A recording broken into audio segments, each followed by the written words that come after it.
మనందరం కూడా శారీరకముగా ఆత్మీయముగా అంటే ఆధ్యాత్మికముగా బలమైన వారిగా పరిపూర్ణులుగా మారాలని దేవుడు ఈరోజు మనతో మాట్లాడుచున్నారని. మనం దానిని ఎలా చేయగలం, ఎలా బలవంతులుగా మారగలం, శరీరంతో కానీ ఆత్మలో కానీ ఎలా బలవంతులుగా మన దేవాతి దేవుడు మనల్ని మారుస్తాడో ఈరోజు కొన్ని మాటలను చెప్పి ముందుగా మనం చూసినట్లయితే హెబ్రీయులకు రాసిన పత్రిక 5వ అధ్యాయము 14వ వచనం. వయసు వచ్చిన వారు అభ్యాసము చేత మేలు కీడులను వివేచించుటకు సాధకము చేయబడిన జ్ఞానేంద్రియములు కలిగి ఉన్నారు కనుక బలమైన ఆహారము వారికే తగును. హల్లెలూయా, హల్లెలూయా. ఇక్కడ దేవుడు స్పష్టంగా చెప్తున్నాడు, వయసు వచ్చిన వారు అనగా ఎవరు? ముసలి వాళ్ళు. వయసు వచ్చిన వారు అని మనం అంటాం. ఎవరిని అంటామండి? అబౌవ్ 50, 60 అలాగున వయసు అంటే జీవిత కాలంలో వారు అనేక వాటిని చూసి ఇంకనూ వారు బ్రతికి ఇంకా ముందుగా జీవిస్తున్న వారందరినీ కూడా వయస్సు వచ్చిన వారు లేదంటే వయస్సు ఎంతో ఎక్కువగా ఉన్న వారిని మనం చూస్తూ ఉంటామండి. ఈరోజు మనము కూడా దేవుడు ఈరోజు మనతో మాట్లాడుతున్న మాటలు కూడా ఇవే. వారికి అభ్యాసము చేత మేలు కీడులను వివేచించుటకు సాధకము చేయబడిన జ్ఞానేంద్రియములు కలిగి ఉన్నారు. వారి అంట అభ్యాసము చేత మేలు అలాగే కీడును రెండింటిని కూడా వివేచించుటకు సాధకము చేయబడిన జ్ఞానేంద్రియములు కలిగి ఉన్నారు. జ్ఞానేంద్రియములు అనగా మన మొహంలో కనపడే అన్ని జ్ఞానేంద్రియాలు. కన్నులు, చెవులు, నోరు, ముక్కు, మన ఈ యొక్క 5 భాగములను మనం ఏమి చేస్తామంటే జ్ఞానేంద్రియాలుగా పిలుస్తూ ఉంటారు. వీటిని బట్టి మనిషికి అన్ని తెలియజేయబడుచున్నవండి. హల్లెలూయా. అలాగనే వయస్సు వచ్చిన వారు అనగా కింద మనం చూసినట్లయితే పరిపూర్ణులు అని దేవుని వాక్యము సెలవిస్తుందండి. వయస్సు వచ్చిన వారు ఎవరనగా పరిపూర్ణులు. వారు బాల్యము నుంచి యవన దశలోనికి వచ్చినాక యవన దశ నుండి వయస్సు వచ్చేంత వరకు కూడా ఎవరైతే జీవిస్తూ ఉన్నారో వారందరూ కూడా పరిపూర్ణులు అని దేవుని వాక్యం సెలవిస్తుందండి. ఇప్పుడు మనం ఉదాహరణ చూసుకుంటే 100 సంవత్సరాలు బ్రతికిన వారు ఉన్నారు. దేవుడు మహాకృపను బట్టి మనకి ఇచ్చిన వాగ్దానం ఎన్ని సంవత్సరాలండి? దేవుని వాక్యం ప్రకారం ఆది కాండంలోనే ఉంటుంది. మనిషికి 120 సంవత్సరములు జీవించడానికి దేవుని యొక్క కృపను అనుగ్రహించి ఉన్నాడు. 120 సంవత్సరములను దేవుడు ప్రతి ఒక్క మనిషికి అనుగ్రహించి ఉన్నాడు. హల్లెలూయా. దానిని బట్టి మన అందరం కూడా 120 సంవత్సరాలు దీర్ఘాయుషులుగా బ్రతుకును గాక. ఆమేన్. బతకరండి, జీవించాలి, దేవుని కొరకు జీవించాలి, దేవుని పని కొరకు జీవించే బిడ్డలుగా ఉండాలండి. హల్లెలూయా, హల్లెలూయా. అలాంటి వయసు వచ్చిన వారు ఏమి చేస్తున్నారంట? వారి వయసులో అనేక విషయములను చూస్తారు. మంచిని చూస్తారు, చెడుని చూస్తారు, కీడును చూస్తారు, మేలును చూస్తారు. రకరకమైన వారు అనేక పనులు చేస్తారు. అలాగనే రకరకాల రుచికరమైన వంటకములు కూడా వారు ఎన్నో తినుతూ ఉంటూ ఉంటారు. ఎన్నో పానీయములు కూడా త్రాగుచూ ఉంటారండి. వాటన్నిటినీ కూడా అనుభవించి వారు వయస్సు వచ్చిన వారిగా ఉన్నారండి. హల్లెలూయా. అందరినీ కూడా దేవుడు ఏం చేస్తున్నాడంటే జ్ఞానేంద్రియముల చేత మేలును కీడును వారందరూ కూడా అభ్యాసం చేత వారందరూ కూడా మేలు కీడులను రెండింటిని కూడా వారు సాధకము చేయబడిన జ్ఞానేంద్రియములు కలిగి ఉన్నారు కనుక వారికి బలమైన ఆహారము వారికి తగును అని దేవుని వాక్యం సెలవిస్తుంది. శరీరంతో తినే ఆహారం, మనం రోజు తినే ఆహారము ఏ మనిషికి సరిపోదు. ఎందుకని అంటే మనము నిరంతరము జీవించే వారిగా ఉన్నాం. అనగా శరీరముతో కాదు కానీ ఆత్మ చేత జీవించే వారిగా ఉన్నాము. అలాంటప్పుడు ఈ జ్ఞానేంద్రియాలన్నీ మనకు ఉపయోగపడుతున్నప్పుడు మనం తినే ఆహారం కూడా మనకు ఉపయోగపడాలి కదా. పడాలా ఉందండి?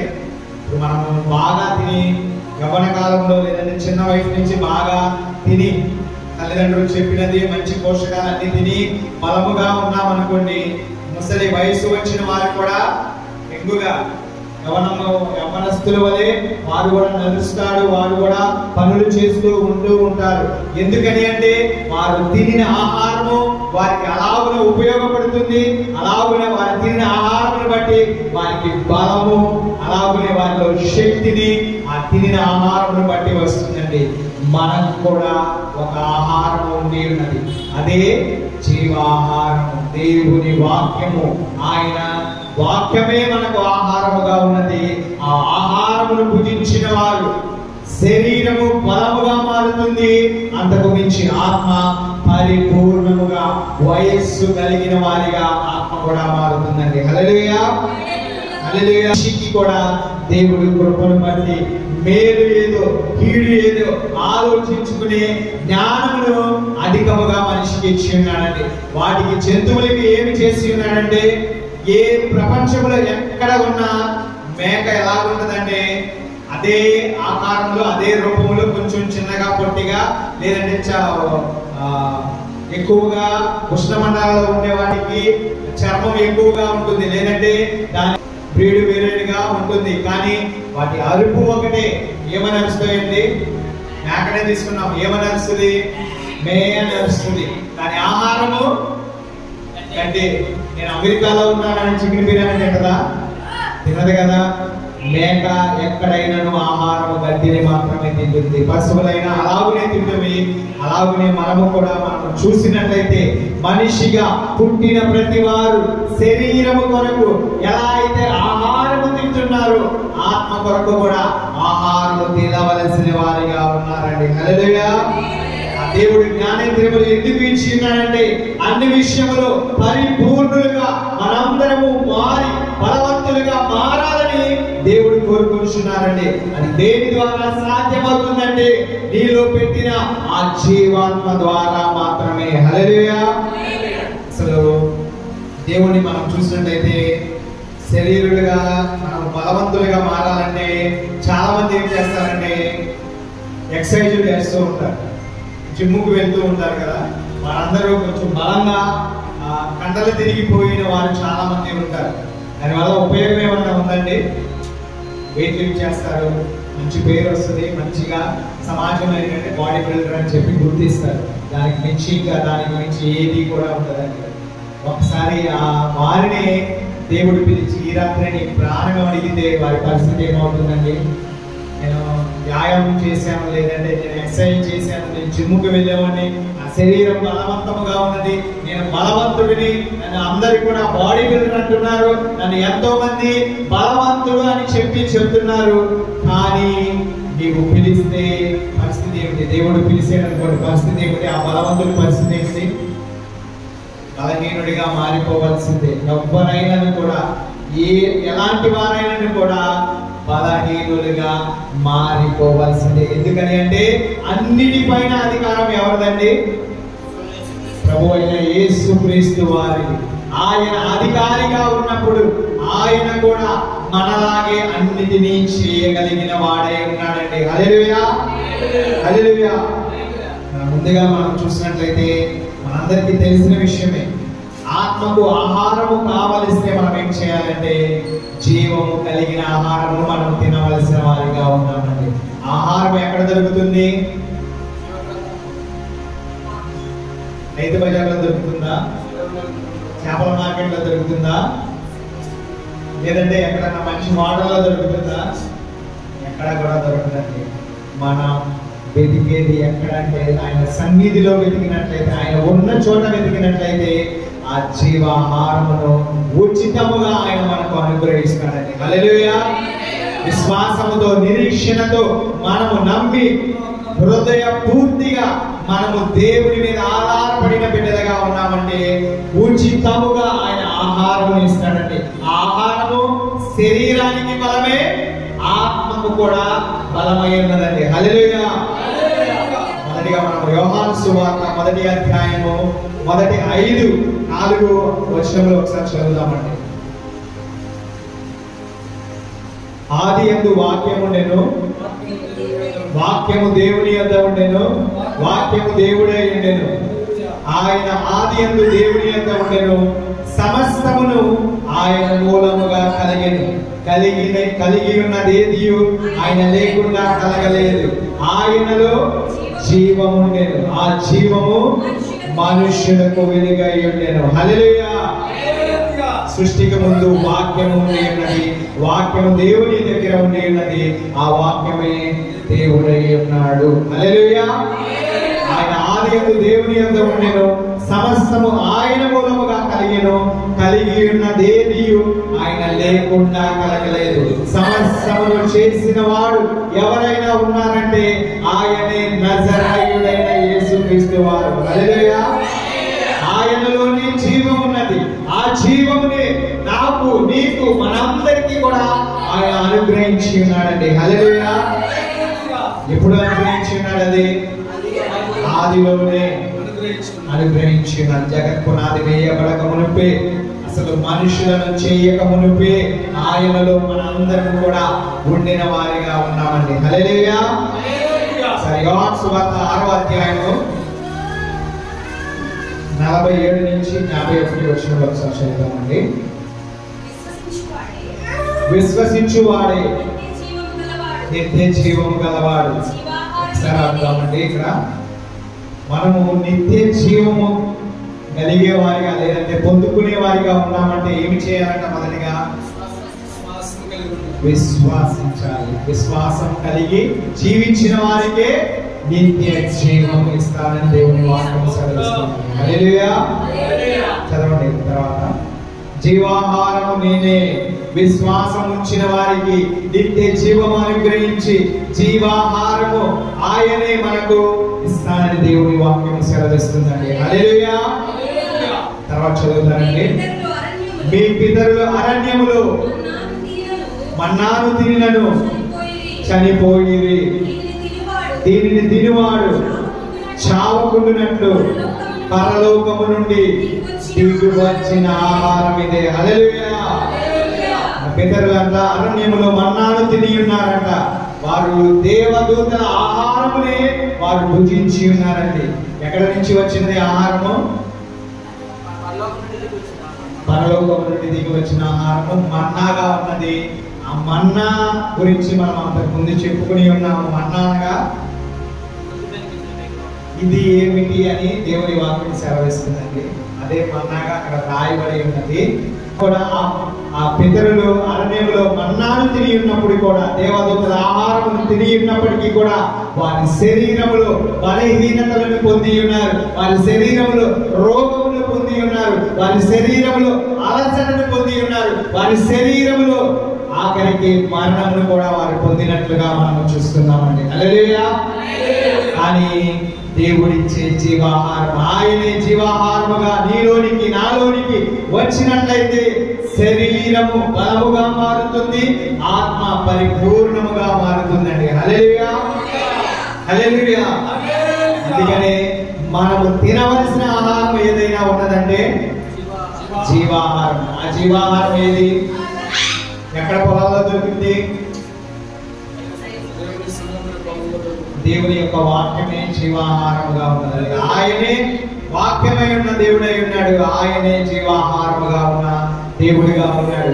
ఆ ఆహారమును భుజిస్తే వాడెల్లప్పుడూ కూడా జీవించేవాడిగా ఉన్నాడండి. మనందరం కూడా జీవించాలంటే మన్నాను తిన్నా ఉపయోగం లేదు, కానీ జీవాహారమును అనగా మన యేసయ్య ఏదైతే మన కొరకు ఏదైతే ఇస్తున్నాడో, ఆయనే జీవాహారముగా ఉండి వాక్యమును మన కొరకు ఇస్తూ ఉన్నాడు. ఆ ఆహారమును భుజిస్తే వాడెల్లప్పుడూ జీవించును. మరియు నేనిచ్చు ఆహారము లోకమునకు జీవము కొరకైనను నా శరీరమని మీతో నిశ్చయముగా చెప్పుచున్నానండి. హల్లెలూయా. ఇచ్చే ఆహారము ఆయనే శరీరధారుడిగా ఆయన రక్తమును కాచి ఆయన మాంసమును ఆయన వీపుని దున్నుకుని అన్నిటినీ అనుభవించి హింసలను అలాగునే ఎంతో మంది దూషిస్తూ ఉమ్మూస్తూ ఆయనను పిడుగుతులు కొడుతూ ఆయనను ఎంతో అవమానించినప్పటికీ కూడా వాటన్నిటినీ మనందరి కొరకు జీవాహారమును ఇవ్వుటకు, నీలో నాలో జీవించుట కొరకు, ఆత్మను పరిపూర్ణముగా మార్చుట కొరకు, ఆత్మను బలవంతులుగా మార్చుట కొరకు ఆయనే జీవాహారముగా మన కొరకు వస్తున్నాడు. ఆయన శరీరమే మన కొరకు అందిస్తున్నాడు. ఆ శరీరమే అని మీతో నిశ్చయముగా చెప్పుచున్నాను అని దేవుని వాక్యం సెలవిస్తున్నది. హల్లెలూయా, హల్లెలూయా. మనం ఈ లోకంలో ఏది తిన్నా కూడా అది అరిగిపోయి బయటకు రావాల్సిందే. ఏది తిన్నా కూడా అది ఏదైనా, ఎంత డబ్బు పెట్టుకున్నా, ఎన్ని కోట్లు పెట్టుకున్నా కూడా తిన్న ఆహారము మరణను జీర్ణమైన తర్వాత ఎక్కడికి వస్తుందంటే బయటకు రావాల్సిందే. కానీ పరిశుద్ధుడు ఇచ్చే ఆహారము, మన జీవాధిపతి ఇచ్చే ఆహారము, మన దేవాది దేవుడు ఇచ్చే ఆహారము అది జీవము కలిగిన ఆహారముగా ఉన్నది.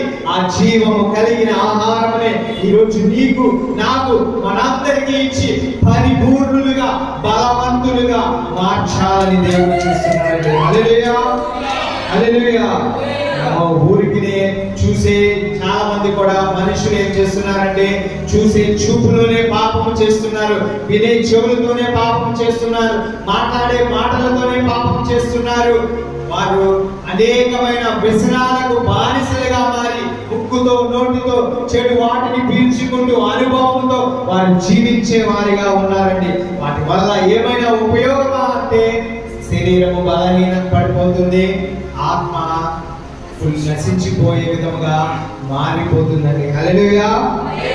మనకు దేవుడు ఇచ్చిన జ్ఞానేంద్రియాలు ఎందుకని అంటే మంచిని చూడాలి, వాక్యమును చదవాలి, దేవుని యొక్క మాటల కొరకు ఎదురు చూసేవారిగా జ్ఞానేంద్రియాలన్నీ ఉపయోగపడి విశ్వాసము నిరీక్షణతో మనము జీవించిన బిడ్డలుగా ఉన్నట్లయితే ఈ జ్ఞానేంద్రియాలు ఇచ్చిన దేవుడు ఎంతో సంతోషిస్తాడు, ఎంతో ఆనందిస్తాడండి. మనకు వయసు మారిపోతుంది. మనం మొదటిగా చదివిన ఆ వాక్యమును బట్టి వయసు వచ్చిన వారు అభ్యసిస్తున్నది మంచి మేలు కీడులను అన్నిటినీ కూడా వారు సాధకము చేయబడిన జ్ఞానేంద్రియముల చేత వారు ఉంటే వారందరికీ కూడా ఆహారము, ఎలాంటి ఆహారము? బలమైన ఆహారము తగినదే అని దేవుని వాక్యం సెలవిస్తుందండి. మనం హెబ్రీయులకు రాసిన పత్రిక 5వ అధ్యాయము 14వ వచనంలో ఈ మాటలను చదివి ఉన్నామండి. అక్కడ వయసు వచ్చిన వారు అభ్యాసము చేత మేలు కీడులను వివేచించుటకు సాధకము చేయబడిన జ్ఞానేంద్రియములు కలిగి ఉన్నారు. వారికి బలమైన ఆహారము కావలసి ఉన్నది. ఆ ఆహారము ఏమిటంటే జీవాహారమైనది. నజరేయుడైన యేసే మనకు ఆహారము, ఆయన వాక్యమే మనకు ఆహారమై ఉన్నదండి. హల్లెలూయా, హల్లెలూయా. మనము బాహ్య పురుషుడు ఉంటాడు, ఆంతరిక పురుషుడు ఉంటాడు. మీలో ఉన్నారా? అందరూ మీలో ఇద్దరు ఉన్నారా?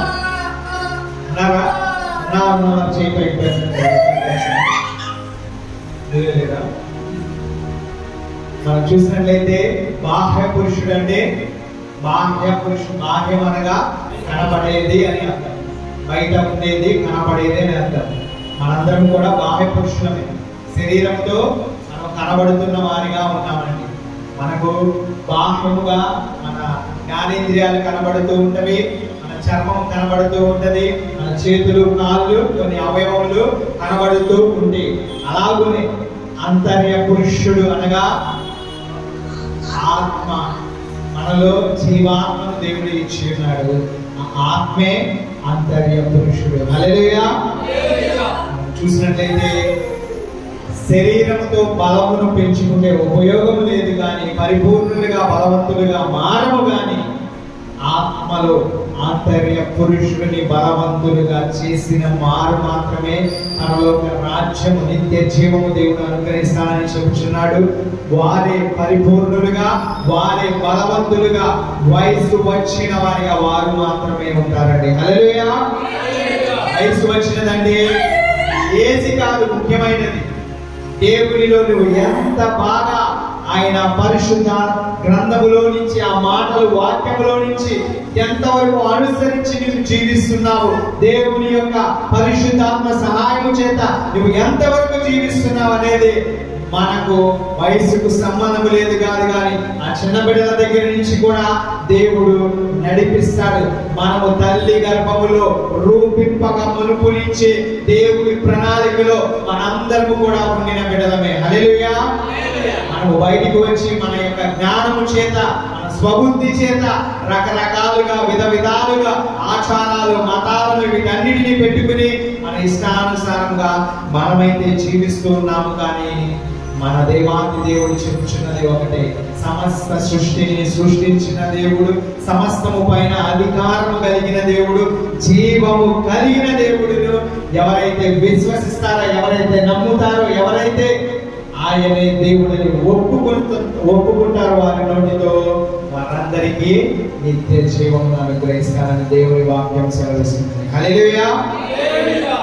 చూసినట్లయితే మొదటి కొరింథీయులకు రాసిన పత్రిక 14వ అధ్యాయము 13 నుంచి 15 వచనముల వరకు ఒకసారి చదువుతాము. మొదటి కొరింథీయులకు రాసిన పత్రిక 14వ అధ్యాయము 13 నుంచి 15 వచనం వరకు. భాషతో మాట్లాడువాడు అర్థము చెప్పు శక్తి కలుగుటకై ప్రార్థన చేయవలెను. నేను భాషతో ప్రార్థన చేసిన ఎడల నా ఆత్మ ప్రార్థన చేయను గాని నా మనసు ఫలవంతముగా ఉండదు. కాబట్టి ఆత్మతో ప్రార్థన చేతును, మనసుతోనూ ప్రార్థన చేతును, ఆత్మతో పాడుదును, మనసుతోనూ పాడుదును. హల్లెలూయా. మనం చేయవలసిన పని ఏమిటంటే ఆత్మతోనూ మనసుతోనూ ఏకీభవించి దేవుని స్తుతించి మహిమపరిస్తేనే పరిపూర్ణులుగా మారిన వారిగా మనం ఉంటాము, బలవంతులుగా మారిన వారిగా మనం ఉంటామండి. హల్లెలూయా. మనం ఇక్కడ దేవుడు చెప్పుచున్న మాటలు ఏమిటంటే, భాషతో మాట్లాడువాడు అర్థము చెప్పు శక్తి కలుగుటకై ప్రార్థన చేయవలనండి. మనం భాషతో మాట్లాడితే అది మనకు మాత్రమే మేలు, కానీ మనము భాషలో అర్థము చెప్పేవారిగా ఉన్నామనుకోండి, ఆ భాష దేవుడు ఏదైతే చెప్పుచున్నాడో ఆ మాటలను అనుభవించి ఆ మాటల చేత మనము దేవుని యొక్క మాటను ప్రతి బిడ్డకు అందించే బిడ్డలుగా మారుతామండి. హల్లెలూయా. హల్లెలూయా.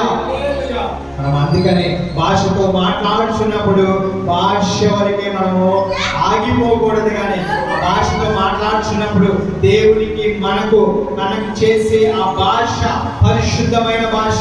ఈ లోకంలో ఎవరికి అర్థం కాదు, సాతాను గాడికి మరేనే అర్థం కాదు, కానీ దేవాది దేవునికి మాత్రమే అర్థం అవుతుందండి. ఆ అర్థమును మనము కూడా అర్థం చేసుకోవాలి. భాషతో మాట్లాడేస్తూ ఉచ్చరిస్తూ ఉంటే ఆ భాష మాట్లాడుతున్నా, ఇప్పుడు నేను తెలుగు మాట్లాడుతున్నాను మీకు అర్థమవుతుంది, వేరే లాంగ్వేజ్ ఏమైనా మాట్లాడాలనుకోండి మీకు అర్థమవుతుందా? అర్థమైందండి?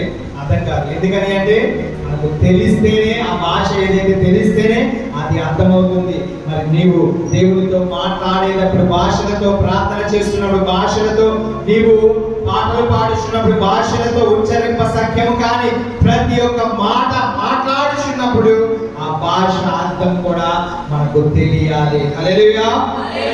అందుకని మనం ఏమి చేయాలంట? ఆ భాషను అర్థము చేసుకొనుటకు శక్తి కలుగుటకై ప్రార్థన చేయవలెను. మనం చేయవలసినది అన్ని విషయాల్లో కూడా ప్రార్థనే. అంతకు మించి క్రైస్తవుడు చేయవలసినది ఏమీ లేదండి. మనం చేయవలసినది బాధ్యత అయినది మనం చేసి పొందుకునేది ఎలాగూ అంటే ప్రార్థనే ఒక ఆయుధముగా మన అందరికీ ఉన్నదండి. హల్లెలూయా. నేను భాషతో ప్రార్థన చేసిన ఎడల నా ఆత్మ ప్రార్థన చేయును గాని నా మనస్సు బలవంతముగా ఉండదు. అంటే మనస్సు ఎలాగ ఉంటుందంటే అంధకారప్పుడు ఎలా ఉంటుంది? భాష మీకు అర్థమైంది అనుకోండి, నేను 100 చెప్తే మీకు ఒక 4 అయినా అర్థమైంది, మనసులో తీసుకుంటారు. అలాగనే అసలు అర్థం కాకుండా చెప్పాను అనుకోండి, తలగొక్కుంటూ లేదంటే దిక్కులు చూస్తూ అలాగనే ఉంటూ ఉంటారు. ఎందుకని అంటే అర్థం కాని భాష ఎంతసేపు చెప్పినా కూడా ఉపయోగం ఉండదు. అలాగే మనము కూడా ఆత్మచేత భాషలతో ప్రార్థన చేస్తున్నప్పుడు మన మనసు కూడా ఫలవంతముగా ఉన్నది. కాబట్టి మనందరం కూడా అతి శక్తిని పొందుకుని పరిపూర్ణులుగా మారాలంటే, బలవంతులుగా మారాలంటే ప్రార్థన చేసి మనము పొందుకునే బిడ్డలుగా ఉన్నప్పుడు ఈ ఆత్మ మనస్సు కూడా ఒకే విధముగా దేవుని స్తుతిస్తాయండి. హల్లెలూయా, హల్లెలూయా. ఆత్మతో ప్రార్థన చేతును, మనస్సుతోనూ ప్రార్థన చేతును, ఆత్మతో పాడుదును, మనస్సుతోనూ పాడుదును. హల్లెలూయా. భాషకు అర్థము తెలిస్తేనే ఆ ఆత్మ ఏమి పలుకుచున్నదో, పరిశుద్ధాత్ముడు మనలో ఏమి మాట్లాడిస్తున్నాడో మనకు తెలిస్తేనే ఉచ్చరింప సఖ్యము కాని భాషలతో మనం అనేక సార్లు మూలుగులతో కూడా ప్రార్థన చేసిన వారు అనేక మంది ఉంటారండి. కొన్నిసార్లు మనకు మాట్లాడడానికి కూడా మాటలు రాకుండా మనము ప్రార్థన చేసిన వారిగా ఉంటాము.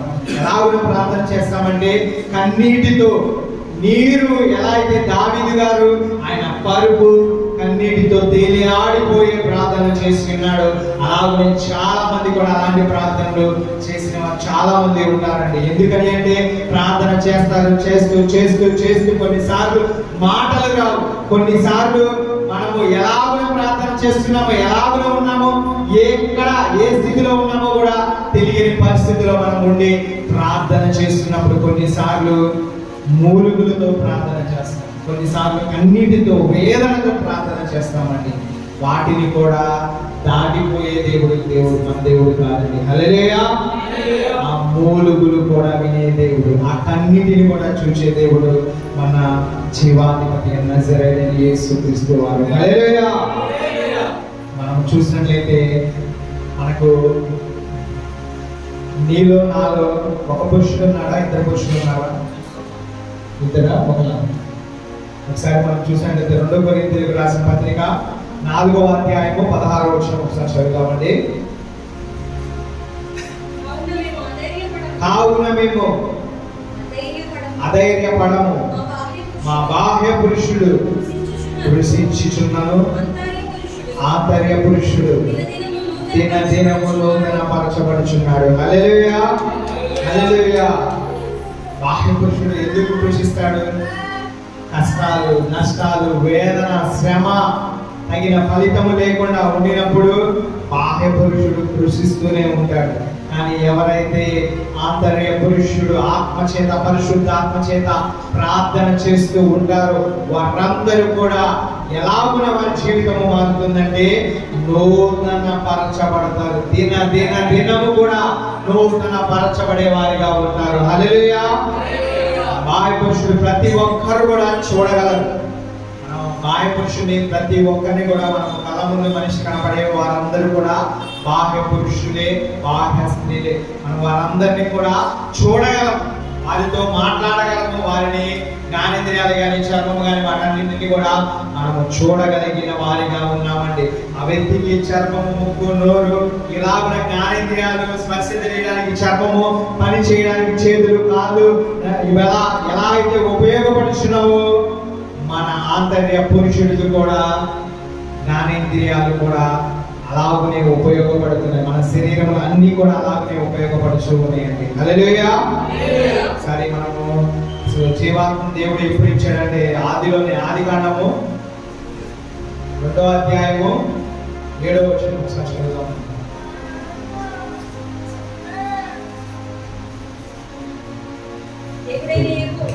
దేవుడైన యెహోవా నేల మట్టితో నరుని నిర్మించి వారి నాసికా రంధ్రములలో జీవవాయువును వదగా నరుడు జీవాత్మ అయ్యెను. హల్లెలూయా.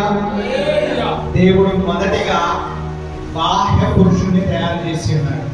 అనగా మట్టిని తీసుకుని ఒక ఆకారాన్ని, ఇలా ఇదే ఆకారం అనుకోండి, ఇలా ఆకారాన్ని తయారు చేసి ఆ మట్టి ముద్దను ఎలాగో ఉంచి ఉన్నాడు.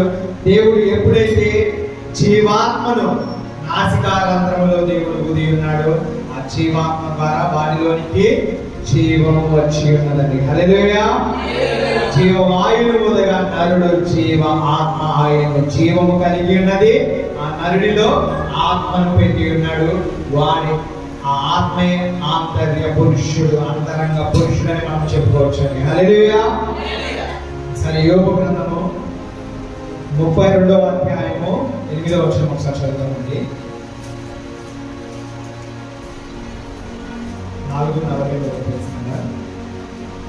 32వ అధ్యాయము 8వ వచనం చదవండి.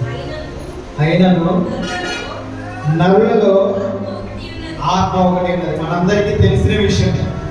నాసికారంధ్రములో జీవవాయువును ఊదిన తర్వాత మనందరిలో జీవాత్మ అనగా జీవము ఆత్మ కలిగి ఉన్నదని మనందరికీ తెలిసి ఉన్నదే. తర్వాత చదవండి. సర్వశక్తుడకు దేవుని ఊపిరి వారికి వివేచన కలగ చేయును. హల్లెలూయా. ఇది బాహ్య పురుషుడికి కాదు కానీ ఆంతర్య పురుషుడు ఆత్మకే సర్వశక్తుడకు దేవుని ఊపిరి వారికి వివేచన కలుగ చేయును. హల్లెలూయా. జ్ఞానేంద్రియాలన్నీ నీవు చూడడానికి, మాట్లాడడానికి, వినడానికి, స్పర్శకు, పనులకు అన్నిటికీ ఉపయోగపడుచు ఉన్నవి. కానీ నీలో ఉన్న ఆత్మ కూడా వాటన్నిటినీ కూడా అనుభవిస్తూ ఉన్నది. హల్లెలూయా, హల్లెలూయా. అది దేవుని యొక్క ఊపిరి వారికి వివేచన కలిగిస్తూ ఉన్నదండి. ఎంత గొప్ప విషయం దేవుడు చెబుతున్నాడంటే. హల్లెలూయా, హల్లెలూయా. అలాగనే మనము కొన్ని మాటలు చెప్పుకున్నాము. శరీరాన్ని బలపరచడానికి జిమ్ములు చాలా ఉన్నాయి. అలాగనే యోగా చేస్తూ ఉంటారు, కొంతమంది స్పోర్ట్స్ ఆడుతూ ఉంటారు, కొంతమంది రకరకాలుగా పనులు చేస్తూ శరీరాన్ని బిల్డ్ చేసుకోవడానికి, లేదంటే శరీరాన్ని బలంగా మార్చుకోవడానికి రకరకాలమైన విన్యాసాలు, అలాగనే రకరకాలైన ఎక్సర్సైజులు, యోగాలు శరీరాన్ని కంట్రోల్ చేసుకోవడానికి అయ్యని చాలా చేస్తూ ఉంటారండి. మరి నీ ఆత్మను బలపరచుకోవడానికి, నీ ఆత్మను పరిపూర్ణముగా మార్చుకోవడానికి మరి నీవు అయితే ఏం చేస్తున్నావు అనేది దేవుడు ఈరోజు అడుగుతున్నాడని సమాధానం చెప్పగలిగి ఉండాలి. ఎందుకని అంటే మనం ఆత్మను పరిపూర్ణముగా మార్చుకోవాలి. శరీరం ఎప్పుడు ఉంటుందో తెలియదు, ఎప్పుడు దేవుడు పిలుస్తాడో తెలియదు, ఎప్పుడు దేవుడి రాకడ వస్తుందో తెలియదు. కానీ ఈ రాత్రి మన ప్రాణం అడిగితే మన పరిస్థితి ఏమవుతుందో ఒకసారి ఆలోచించుకోండి. నువ్వు చేసిన ఎక్సర్సైజ్ ఉపయోగపడదు, నువ్వు చేసిన యోగా ఉపయోగపడదు, నువ్వు తిన్న బలమైన ఆహారం ఉపయోగపడదు, నువ్వు శక్తివంతమైన అనేకమైన మందులను, టానిక్లను, రకరకాలమైన వాటన్నిటిని తీసుకున్నా ఏ ప్రయోజనము కూడా ఉండదండి. శరీరము వ్యర్థమైనదే. హల్లెలూయా. శరీరము మట్టి పాలు కావలసినదే, మట్టిలో నుంచి వచ్చినది తిరిగి మట్టికి వెళ్ళవలసినదే.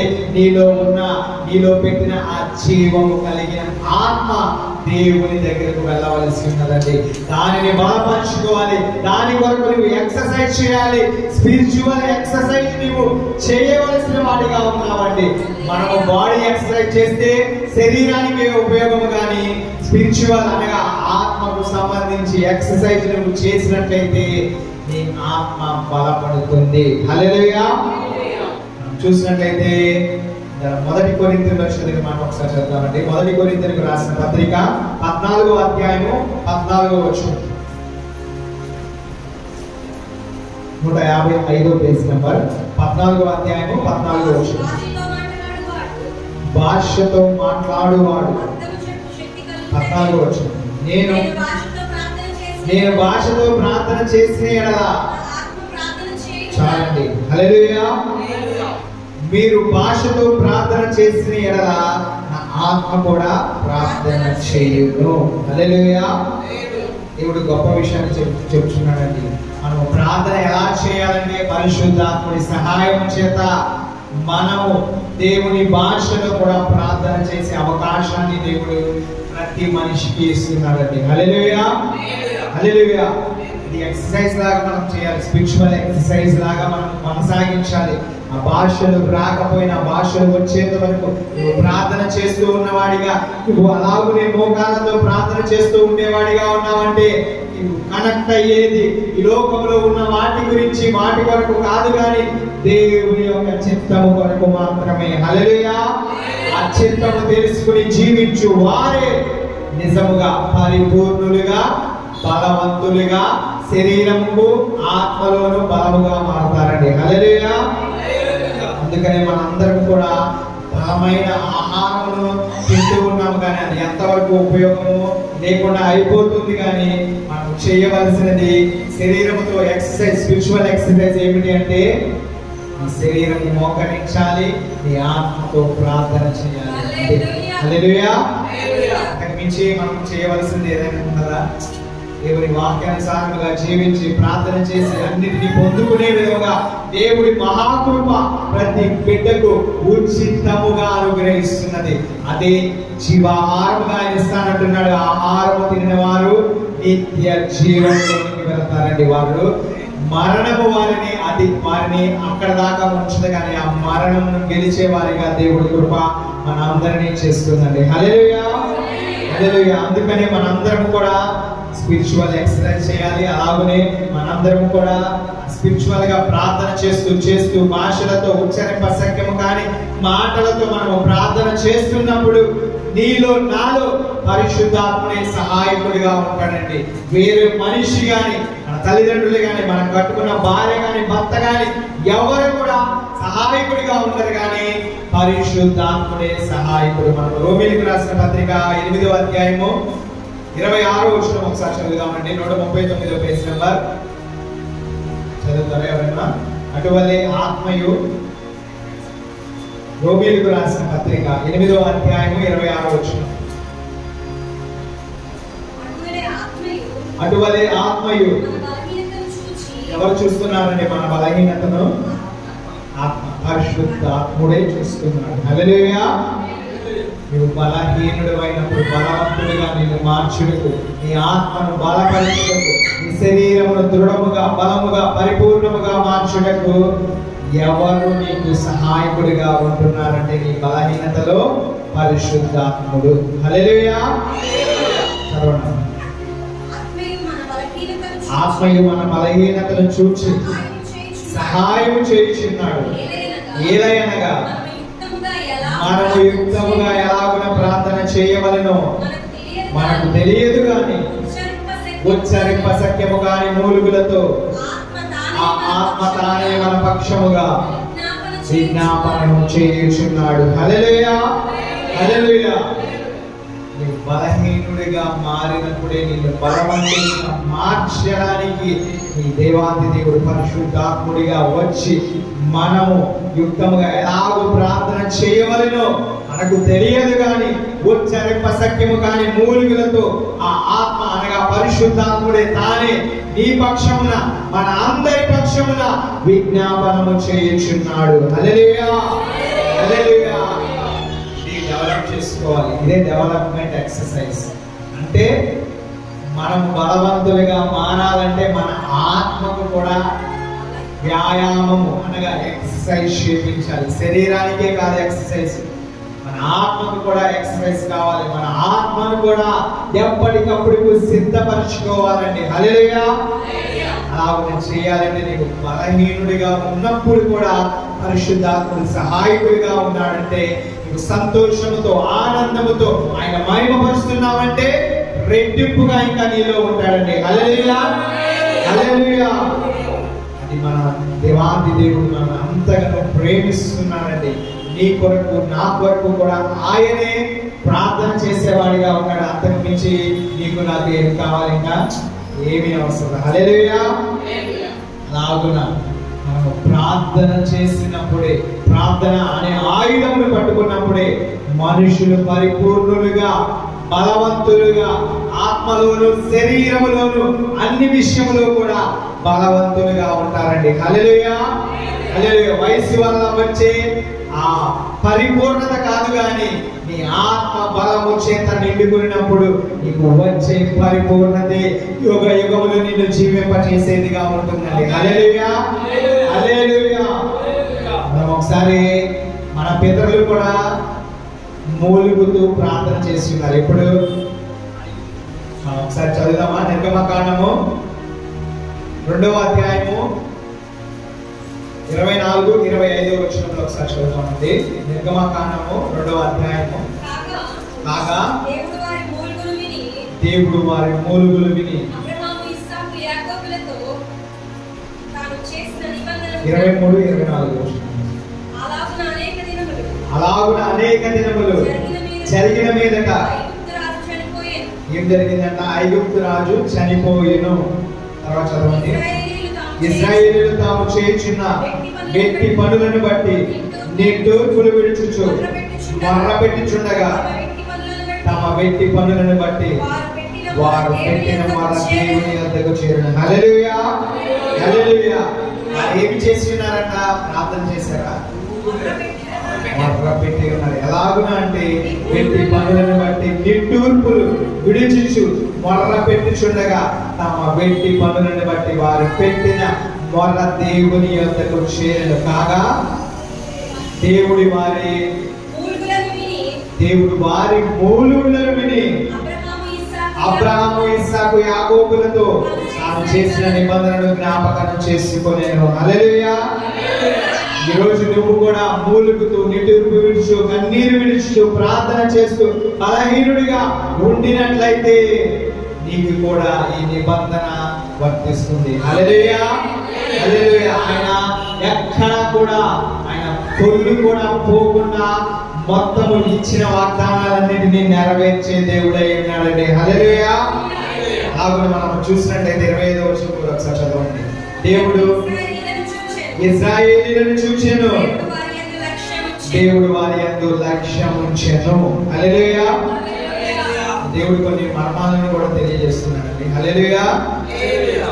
దేవుడు నీకులాగా నాకులాగా శరీరంతో జీవించగలిగిన వాడై ఉన్నాడు. హల్లెలూయా, హల్లెలూయా. పరిశుద్ధాత్మ చేత నీలో ఉన్న ఆత్మతో ఆయన ప్రార్థన చేపించేవాడిగా ఉన్నాడండి. హల్లెలూయా. మన దేవాది దేవుడు అన్నిటిపైన అధికారిగా సమస్త సృష్టిని నీ కొరకు నా కొరకు అందించిన దేవాది దేవుడిగా ఉన్నాడండి. హల్లెలూయా. మనం ఎంతగానో గొప్ప కృపను పొందుకున్న బిడ్డలుగా ఉన్నామండి. ఎందుకని అంటే నువ్వు మూలిగితే, నువ్వు మొర పెడితే, నువ్వు బలహీనుడిగా ఉంటే, బాధపడితే నీ మొరను కూడా వినే దేవుడై ఉన్నాడండి. హల్లెలూయా, హల్లెలూయా. వారికి ఇచ్చిన వాగ్దానమును వారికి కాదు ఇచ్చిన, వారి పితరులకు ఇచ్చిన వాగ్దానమునే మరలను తిరిగి దేవుడి జ్ఞాపకము చేసుకొనిచున్నాడండి. హల్లెలూయా, హల్లెలూయా. అలాగే దేవుడు ఇశ్రాయేలీయులను చూచెను, ఆయన వారి మొరను విని ఉన్నాడు. ఆయనకు వినే శక్తి కలిగిన దేవుడై ఉన్నాడు. హల్లెలూయా. ఆయన చూచే దేవుడై ఉన్నాడు. ఈ జ్ఞానేంద్రియాలన్నీ నీ నాయి కాదు, మన దేవాది దేవుడే మనకు అనుగ్రహించి ఉన్నాడు. హల్లెలూయా. అన్నిటినీ అనుభవించి ఆయన అన్నిటినీ కూడా మన శరీరం ఎలాగున్నదో తన కుమారుని యేసు క్రీస్తు వారు అన్నిటినీ అనుభవించిన వాడిగా ఉన్నాడండి. ఈ భూలోకానికి వచ్చి ఆ 33 సంవత్సరములు ఆయన శరీరముతో జీవించి ఉన్నాడు, ఆకలి కొని ఉన్నాడు, అలాగనే ఆయన పనులు చేసుకుని ఉన్నాడు, ఆలోచన కలిగి ఉన్నాడు, మాట్లాడి ఉన్నాడు, విని ఉన్నాడు, చూచి ఉన్నాడు, స్పర్శను కలిగి ఉన్నాడు. అన్నిటినీ కూడా నీలాగే నాలాగే అనుభవించి ఉన్నాడు.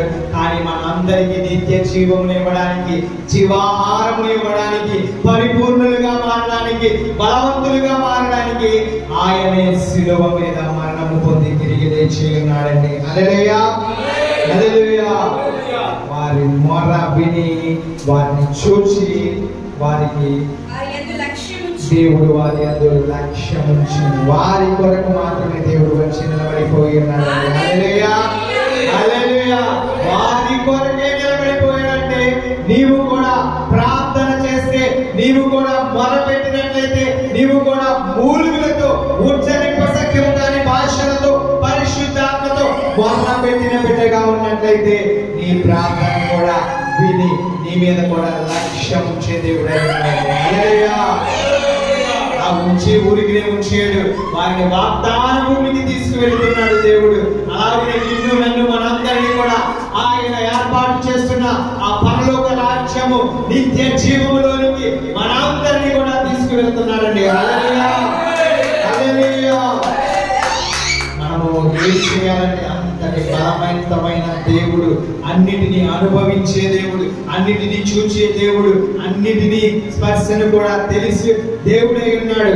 మనము ఆయన విషయంలో చేయకూడనిది ఒక పని ఉన్నది. ఎఫెసీయులకు రాసిన పత్రిక 4వ అధ్యాయము 30వ వచనం ఒకసారి చదువుదాం.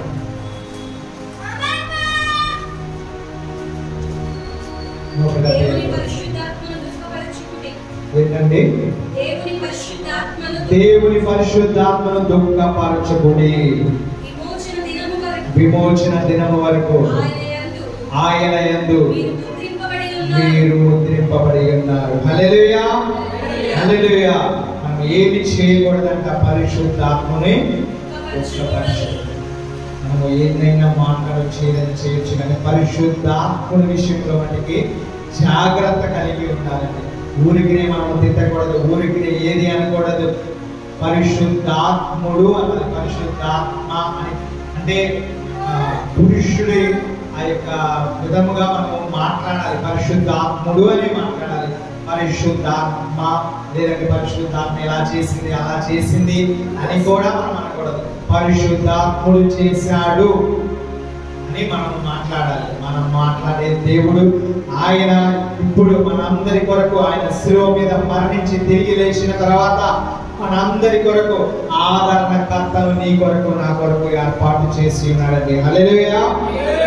ఎందుకని అంటే నీ శరీరము బలహీనమే, కానీ నీ ఆత్మ